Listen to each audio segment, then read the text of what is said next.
If you're dealing with painful, swollen knees and feeling desperate for relief, know that there are steps that you can take right now to calm things down, get moving again, and ultimately build a path toward real improvement without surgery. Here's your plan.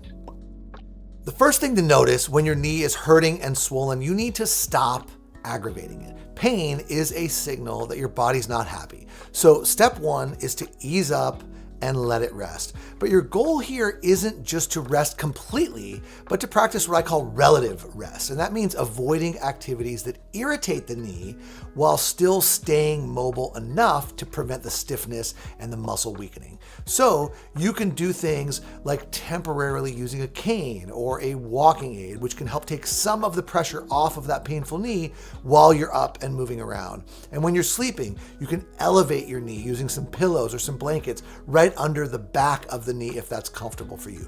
Propping that leg up can help to reduce swelling and inflammation so that you can feel a little less stiff and full in that joint in the morning. Now, stretching your knee while you are sitting and resting is a great way to keep those muscles and the blood flow moving and flowing through the joint. Here, I'll show you a quick one that you can do right now while you're watching. It's a simple 4-part movement that starts with a calf raise, then knee to chest, then leg extended out in front, then knee back to chest and down. And you repeat that on each side. Keep doing this throughout the video and let me know at the end of it how you feel. Now listen, when it comes to arthritis or bone-on-bone pain, loosening up those tight muscles around the knee will help to alleviate that pain and any symptoms that keep you miserable all day long.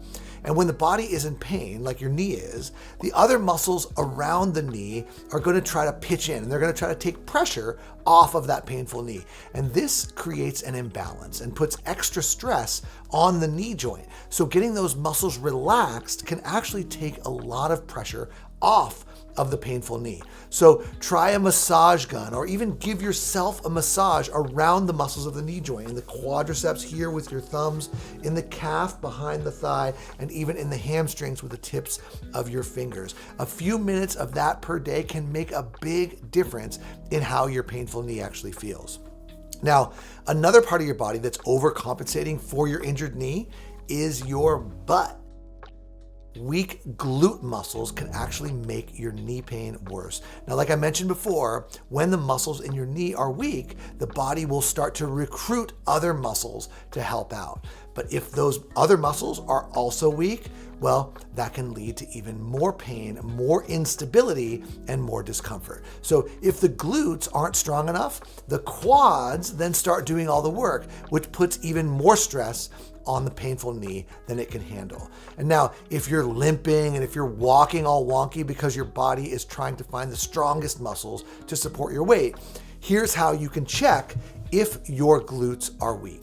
First, squeeze your glutes like you're trying to hold a coin or a penny in between your cheeks and try to hold that position for about 10 seconds. Now, if you notice that your thighs are starting to tighten up when you do that, that's a sign that you may have some muscle imbalance or weakness in those glutes. While you're in your relative rest mode, here's what you can do to strengthen those butt muscles. First exercise is a glute bridge. You're gonna lie on your back with your knees bent. Now lift your hips up off the floor and focus on squeezing those glutes. Try about 10 to 15 repetitions. And then there is a clamshell. You're gonna lie on your side with your knees bent and now elevate the top knee, keeping your feet together. And this move targets an often neglected muscle that helps to stabilize your knee. Now, in my experience, if you're consistent, most people will start to feel some relief within a few weeks, anywhere from 1 to 4 weeks. If it's been a more chronic issue, it might take a little bit longer, but don't get discouraged. Stick with that consistency. This first phase is all about calming things down so that you can start to work on strengthening. Because here's the thing about bone on bone. I know doctors sometimes throw around bone on bone as if there is no cartilage left in the joint. But for most people, there still is some cartilage there. In fact, if you can bend your knee to at least 90% of its full range, you likely still have some significant cartilage there left to work with. Now, what matters here is how you manage the load on that joint, which is why those glute exercises are so important. So if you still have even decent motion and flexibility, you've still got a lot to work with. And by strengthening the glutes and dialing back the quadriceps dominance, you can spread out the pressure across your knee, easing up the pressure and the pain on those high pressure zones. But wait, have you ever asked your doctor why your knees are bone on bone? How does something like this happen in the first place? Well, as a naturopathic doctor, those are the questions that I ask. I get into the why and the how a patient ended up painful in my office.